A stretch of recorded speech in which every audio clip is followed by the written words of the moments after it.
नमस्कार जय Jagannath welcome back to my channel Varsha creation blog.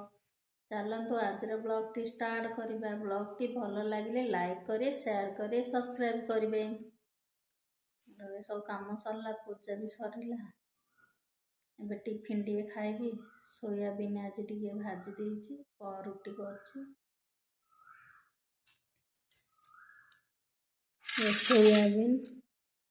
Soybean बड़ी भजा, रुटी, परिवा भी सजाइला। परिवा भी आनी बैगण, फूलकोबी, काकुड़ी, ये पोटल, टमाटो परिवा भी आनी। टिफिन टे खाईदेबा। मोर रोषे चलछि। भात हो गलानी। बैगण पोड़ा है, ये फूलकोबी आलू भजा, ये चिकेन हम। पियाज आलू काटी देछि, मसला भी बाटी देछि। ये लुण हलदी तेल दे गोल रखी देछि। ये चिकेन बसैबा। मसला आलू भी हो गलानी। ये चिकेन पकईदेबा।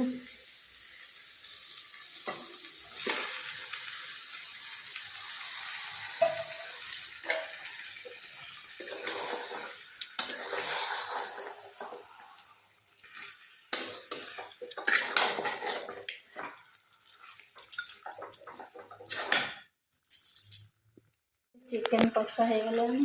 टिके हो गले पानी देखे।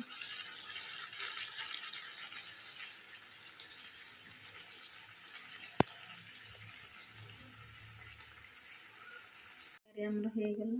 रोषे सरला, आसिले खाऊ। ये सालाड कर देछि, दही काकुड़ी लंका।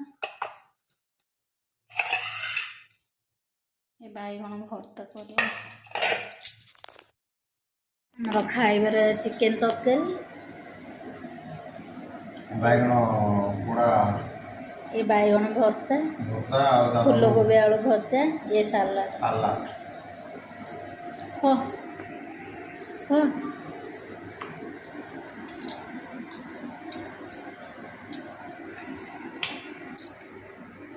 मटन रोल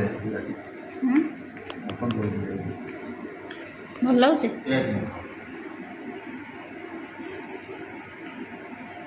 मसला ग्राइंडर करी, मसला गुंड करी।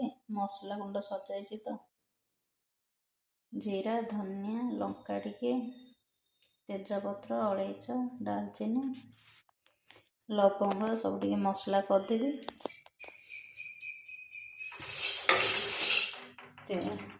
भी ग्राइंडर करदेवी। मसला गुंड हो गला। टिके ठंडा हो गले डब्बे रखिदी। घर आका मसला गुंड कर दउछि।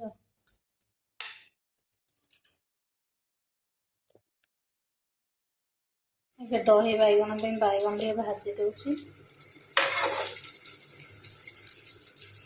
दही बैगण हम भात, पोटल आलू तरकारी। पोटल काटी देछि, आलू सिझे देछि।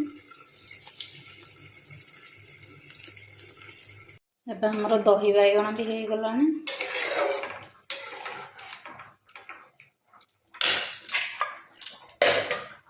ये पोटल आलू तरकारी भी हो गलानी।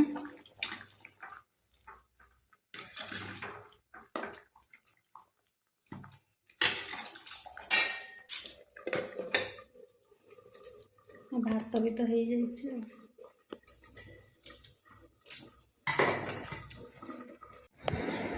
आसिले ड्यूटी भात, काकुड़ी, दही बैगण तरकारी भी खाइबे। मुझे बाढ़ देली खाइबे। खाइबे।